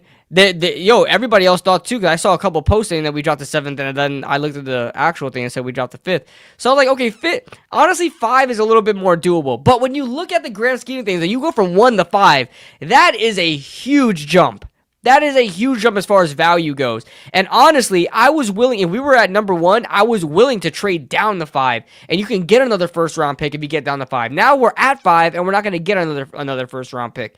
So that's that. Nova says, I'm honestly not tripping over. I get that, Nova. But you think about the Giants have been in that top 5 range for so long. Getting that number 1 overall pick means a lot because I don't think the Giants would use that number 1 overall pick. You're going to trade it away and acquire some insane value. And so that's at the end of the day, that's what I wanted. Now we're at the position we wanted to be at without another first round pick. And that is the sad part of it. So there's that. It came to a point in both of those games where it was too far gone. Those teams weren't going to catch up and beat the Giants. So I was rooting for them at the end. Like in the fourth quarters of both those games, I was like, yo, score as much points as you can. I got pissed when Darius Slayton pushed off last week against the Cowboys, pushed off and negated a Jackson Dart 72-yard touchdown that he would have had 3 touchdowns on that day. He would have had 3 touchdowns and almost 300 yards passing because the biggest thing that a lot of people are saying is that Jackson Dart doesn't throw for a lot of yards and he can't throw a deep ball because we never throw the deep ball. And so that would have proved to them right there because that was a beautiful throw that Darius Slayton couldn't track, so he had to push off. But it brings us down to the 5th overall spot. There's a lot of what the Giants can do a lot there, and honestly, the phones will be ringing for the Giants. So if they wanted to drop down farther, they can. Can they get a first round pick out of it? I don't know. I would have to see where everybody's at. I haven't even looked at the final order yet. At least the top 20. I haven't looked at the top 20 yet, so I have to see. But the Giants can still trade down. We're still in a good spot to trade down and maybe acquire another first round pick and some other draft capital. So I'm not as mad about it as I thought I was going to be, but it's still pretty bad that you had the first overall pick and you squandered it on meaningless wins. I am mad. I don't know about you, bro. I am mad. Culture wins, baby. I am mad because what do you mean we can still trade down? Who the hell is trading up to 5, bro? Who's trading up to 5 and for what? No, I mean Carnell Tate, Jordan Tyson, right. Caleb Downs. Like these guys are really big. They are really top. good. So we're gonna pass up at drafting them when if we had one, we could have traded down and still drafted them.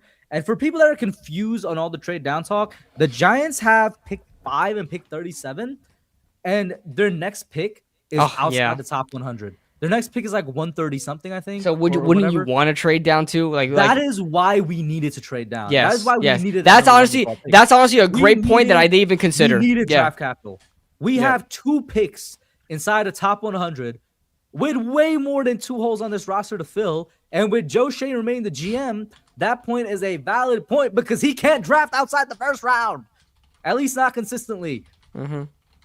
We needed that number 1 overall pick in order to gather more draft capital. I have no faith in the general manager of the New York Giants drafting past that second round pick of 37. It's won something, bro. It's crazy. It's outside the top 100. It's crazy how big of a gap it is between the second round pick and when they pick next. And that plays a part. And I'm really angry. I'm really mad at it. And I'm really remember my controversial rants at the beginning when I called Giants fans stupid because we were talking about Mara and his cancer and stuff. There's a sect of Giants fans that just they subscribe to this culture win thing. We've had 3 straight years of culture wins. Where's the culture, bro? Yeah. Where has the benefit been from 3 straight years of culture? Shout out to Carl Banks, bro, because we're constantly talking. Yeah, I'm constantly talking to Carl Banks because he keeps going like when the Giants lost, who did we lose to? We lost to the before the Raiders game. Who did we lose to? The Vikings, right? I think the Vikings. Yeah, it was the Vikings. And he was like, before that game, he was going 3-0, 3-0. I'm like, bro, we don't even have 3 wins. Like, why are you rooting for these wins? Why do you want to just get us out of draft position? Like, I get it. All the old heads want to win, and you see that on Twitter. You see that everywhere. Like, the old heads want to win. They don't care about like.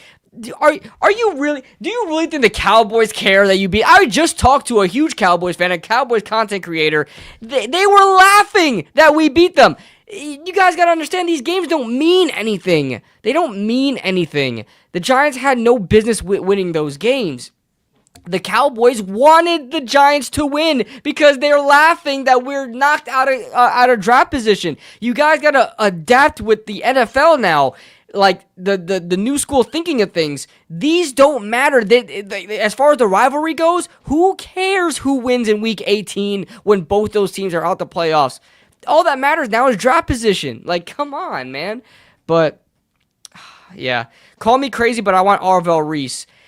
I struggle with Arvell Reese because 1, he's a tweener, right? Tweeners mean, he's a off-ball / edge rusher. Nobody knows where exactly he's going to be. And if he's going to be an off-ball linebacker, his value is not there in the top 5. I'm not drafting an off-ball linebacker in the top 5. No way. No way. So, I don't know. Unless he's the next Luke Kuechly. If he's Luke Kuechly, let's go. But, like, you look at linebackers drafted in the top 10, off-ball linebackers drafted in the top 10, like, maybe Devin White is probably the best you're going to get in a while. Like, Tremaine Edmonds went far. He went in the 20s. And Tremaine Edmonds was good for a amount of years. And he was like 19 years old when he was drafted. So he had even more value. He was still drafted late. So, I don't know. Ruben Bain is a good one. But Ruben Bain would be great because if we get rid of Kayvon, if we let Kayvon walk, Ruben Bain is a great replacement. But Caleb Downs, at 5. I love Caleb Downs. I do. But safeties, man. Safeties in the top 10 have never worked out. Never. Jamal Adams? Like, man, it's just... Kyle Hamilton dropped, and he's the best safety that's come out in a long time. And the safety that was actually worth the top 10 pick actually dropped out of the top 10 pick. Yeah, I'm really worried about drafting a safety that high. I have to watch Caleb Downs on film for me to convince myself, but the only players like as far as position of value for us at with the 5th overall pick would be Jordan Tyson or Carnell Tate, and I'm leaning more towards Carnell Tate because Jordan Tyson had a lot of injury history, and even though I think Jordan Tyson is a better wide receiver, the injury history will be enough to get and me also, to Tyson is a bit more of an inside guy, isn't he? And we need an outside guy. You're right. Yeah, he's more of a shiftier guy, but I feel like he's 6'2" though. But Tyson's 6'2". He could play outside. He can play outside, but like height doesn't necessarily determine where you play though. At the same time. Yeah, but he's shiftier, so a lot of people could project him to the inside. But his height and route running ability and speed will allow him to play on the outside. You know what I mean? Like, I haven't looked at his metric. I could look on PFF how often he lines up in the slot, but he can play the outside. Tate is the perfect number 2 to Neighbors. Absolutely. This is completely related to the draft. How worried are you with Malik Neighbors' injury? Because that could affect what they do in the draft. I'm not worried. Wide receiver. Because people are worried now. He's a freak of nature.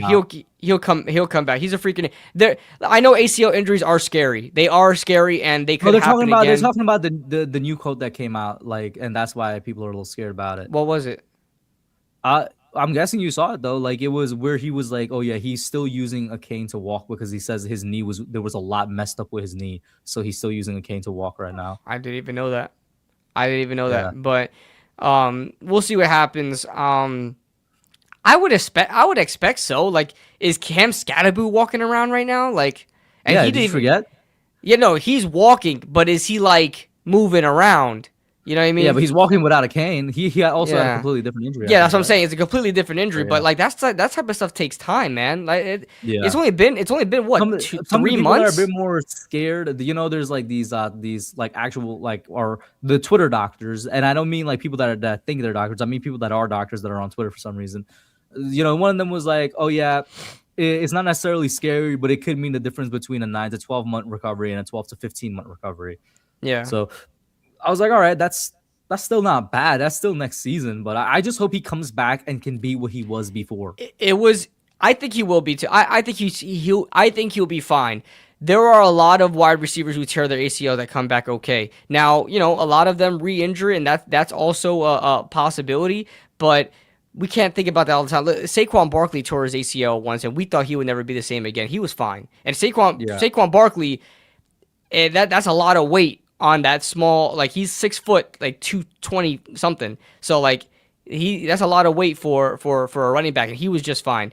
I think Malik Neighbors will be okay. Cam said he's a week away from running. Yeah, that's good. That's good for Cam. I'm excited. The great thing is for Malik Neighbors in particular, he tore his ACL in week 4, so he should come back just fine. It was early enough in the season. It's not like it happened, you know, midway through the season or even late in the season. It happened in the first third of the season. So, Saquon Barkley, that name rings a bell. Who is that again? What was I gonna say? Oh yeah, there's just more and more Harbaugh tweets popping up in my timeline, which of course I love, and I'll share some of them in a little bit. But I want to stick to this right here. Best case scenario then, KB, for 2026 draft as of 1/6/2026, January 6th. 2026. I think the best case scenario is if somebody wants to trade up. I don't see it happening, but I do think we need to get something in between pick 30. I agree. I think they'll do it. I think they'll do it. I think who though? Like what team? Because here's the thing. Carnell Tate, I think, is going to go early. If you're going to trade down, you have to go with the risk of Jordan Tyson. If you're going to trade down, acquire another first round pick, include a third round pick. Get Jordan Tyson, take the risk there. You have another first round pick. Do that. Ruben Bain, I don't think is going to be there, guys. Now I'm talking about if the Giants trade down. If the Giants trade down, Ruben Bain and Carnell Tate are not going to be there. Jordan Tyson, there's a chance because of his injury history. So that we have to see how it shakes out. I'm actually going to make I'm starting my film stuff, so I'll be. Who do you think is the team though that would trade up for Carnell Tate? And anybody that needs a wide receiver, I mean, he's a top wide receiver. There's gonna be somebody that's gonna. I got you. I'll pull up the NFL Yeah. draft order and I'll call out the names. No, Jaden, you're right. Jordan Tyson is better than Carnell Tate. Jordan Tyson will drop because of his injury history. I injuries, promise you. I promise you I that. think he is as well. Yeah. I think he's had multiple torn ACLs. If I'm not mistaken. Here's the guys after us: the Browns, then Washington, then the Saints, then the Chiefs, then the Bengals, then the Dolphins, then the Cowboys, then the Rams, then the Ravens, then the All right, now we're like at pick 15 with the Bucks, man. Nobody's trading up there. No, there could be anybody that likes him that much. What the hell do freaking Maybe the Chiefs, but do the Chiefs have anything to give us like that? Like what do they have in terms of picks to give us? Listen, man, they'll 'Cause find a way. need a wide They'll find a receiver. way. They need a wide receiver, so I could see them being needy, but like Yeah, they might also just wait. Tate will be. I'm telling you, Tate will be wanted. Tate will be wanted. There might be listen. The freaking Cardinals traded up for Paris Campbell. Paris. What the fuck is his name? Johnson. Paris Johnson. They traded up for Paris Johnson. Okay, they traded up to like number 3 overall. Teams will trade if they value that player that much. And Carnell Tate is worth valuing. They may not even need Carnell Tate. They want him. You know what I'm saying? You know what? I hope you're right because I don't see anybody trading up for him right now. We'll see as it goes. Do you guys really think Tyson's gonna go that high though? I mean, listen, all the power to Tyson if he goes that high. You guys think he's gonna go that high with his injury history? We've seen time and time again. Like, look at the corner that went Will Johnson. Will Johnson last year, he had a phenomenal season with the Cardinals. Will Johnson dropped to the second round because of his injury history. Like, they're taking that way more serious now. I do think that that whatchamacallit. I do think that that Tate will go before. I agree with you. I think Tyson might drop because of his injury history, but we'll see.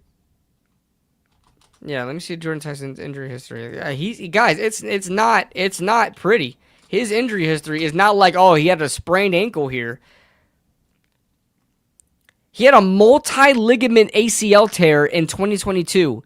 Then had a collarbone injury in 2024, broke his collarbone, and then we had a nagging hamstring injury this season. He has had multiple injuries, guys, and the multi-ligament knee tear was ACL, MCL, and PCL. I don't know, I just want guys. to bring this up before we switch off the draft topic because this was another one I saw. A couple of John Harbaugh nuggets from Gary Myers. I have no idea who this is. It just popped up on my feed. He's expected to start interviewing by the end of the week. The Giants so far have shown as much, if not more, interest as any team. 9 teams have already made inquiries, and there are only 6 openings, not counting the Ravens. So that means there's 3 teams that have head coaches right now that have made inquiries, bro. Let's play a fun game. Who the hell do you think those 3 teams are that have head coaches right now? The Browns. Immediately. They don't have a head coach right now. Oh, that have a head coach right now. Yeah. There's 3 teams that have a head coach right now that inquired about him because it said. Oh, it could be anybody that has a head coach that hasn't done much. The freaking the Saints, Kellen Moore. I would dump Kellen Moore right now for Harbaugh. I'm gonna throw out 2 playoff teams, bro. I'm gonna throw out 2 playoff teams. The Eagles and the Bills. The Bills are the Bills. Yo, look who's in the chat who we haven't seen in years. Let me go over to the chat. That man's a grown. I bet that man's a grown ass man now. He was already growing facial hair last time we saw him. Shout out to Nate. Oh, that's a grown ass man right there. Nate talks football, bro. What's going on? I hope you're doing well, Nate. I hope you're doing well, brother. Oh man, I do miss those days. I do miss those days when the Giants community was a lot more tightly knitted. We always did collabs and stuff like that. I miss those days. Shout out to you, Nate. I don't know if you graduated yet, but if you did, congrats. I think he did already. I can't remember what the timeline was. Because that was like 4 years ago. He definitely graduated. Was that 4 years ago? Oh, yeah, bro. That was like 2020. 2020 or 2021. So 5 years ago, 6 years ago. Doing good, Nate. I have a career job now, and that's why I took a break from YouTube because I had to figure out my career. But I'm chilling. KB's doing good. KB's continuing to grow on his channel a lot. So that's what's up. Yeah. Yeah. Somebody was asking about you in the chat. Yeah, just a couple streams ago. Yeah. That's awesome. I was in high school when I was on last with the. Hey, I he graduate graduates college this in December. December. Let's go, Hey! bro. Congratulations, man. Happy for you. Yeah, happy for you, brother. I'm glad you're doing well, man. I'm glad you're doing well. Damn, I feel like an unk. We did hear about we did hear about LaFleur, and we talked about LaFleur earlier in the stream. Yeah. But yeah, so I'm gonna throw out the not the Ravens. I'm sorry, I'm gonna throw out the Eagles and the Bills, bro. It's 2 of those 3 teams. But who do you think a third team could be? Because like Yeah, already it's gotta be 3 teams with coaches that are inquiring, bro. Hold on, let me pull up all 32 NFL teams. I don't want to go through. I don't want to go through like a whole list, but like, okay, let's see here. Oh my God, the Jets. Oh, you're right. The Jets. Yeah, Yeah, that's like. one. Oh, The look, Jets are 626M just said the Jets. Yeah, the Jets. Yeah. Because it was a topic of conversation if Aaron Glenn was going to remain there. By the way, we got to stop the whole one and done stuff, man. That's so messed up, man. Raheem Morrisby, I know he's not one and done. I think he's like two years, I think. Yeah. 2 years. We got to stop this one and done shit. Like, Pete Carroll, maybe, yes. Because Pete Carroll's old as hell. He's old as freaking, like, he's really old. So that wasn't going to work out there.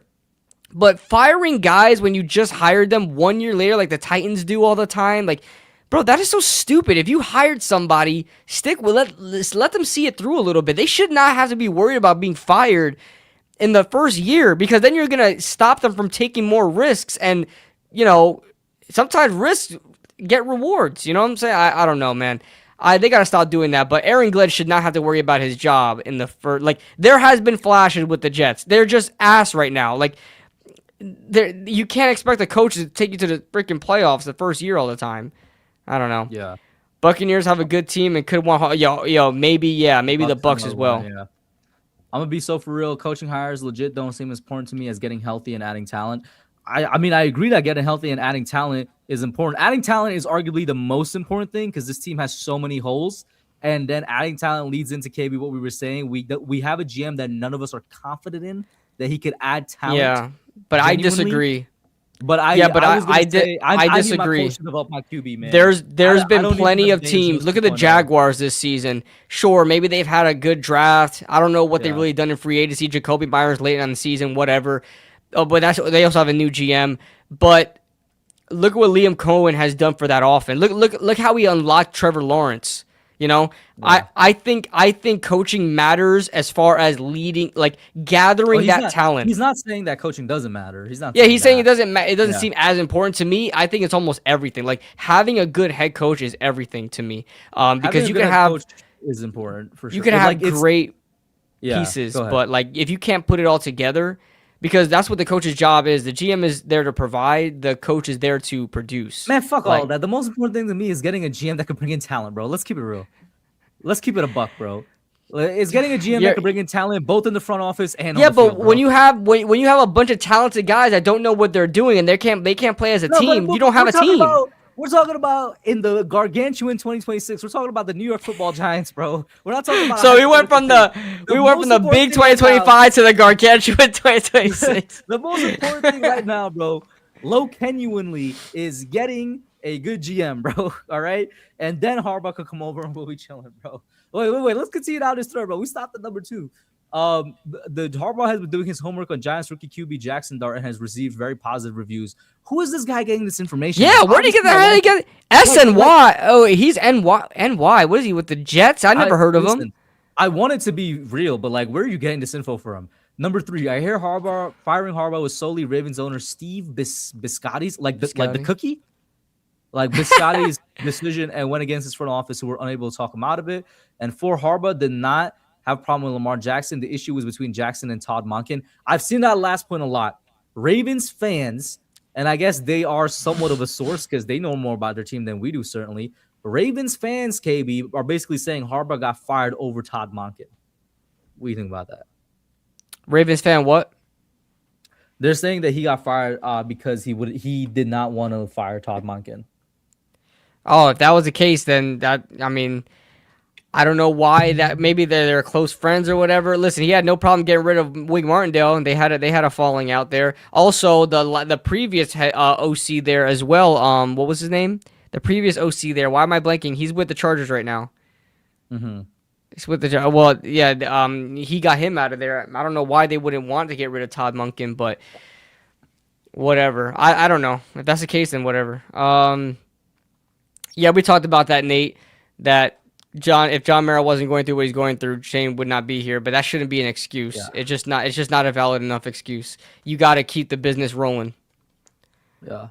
And then finally, let's I mean, just the final thoughts on 2025. I added basically what I think are probably the only like two legitimate big positives on the team through 2025. You know, one on offense, one on defense.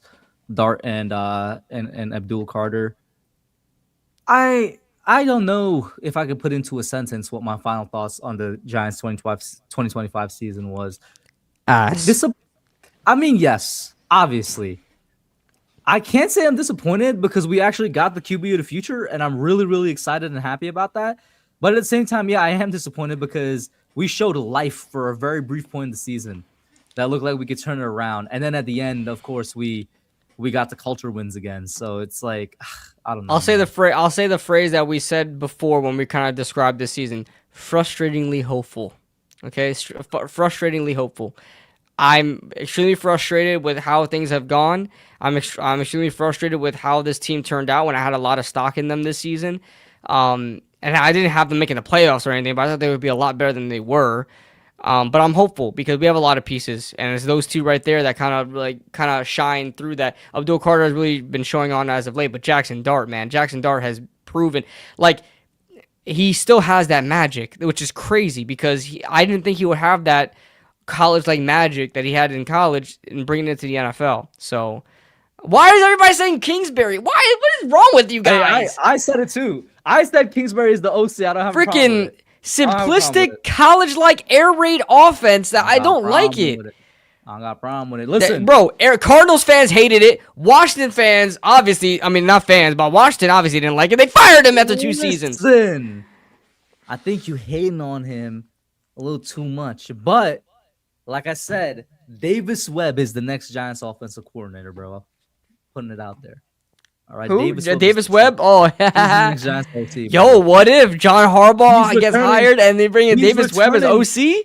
He's returning to the Mecca. Well, the Mecca is really used as a nickname for the NBA, but we're going to call it for the NFL as well. He's returning to the Mecca, all right, to fulfill the prophecy of the web slinger succeeding the Iron Man. This time just as a coach, not as a player, all right? That's all I'm saying. Why are you saying hell no to Davis Webb, man?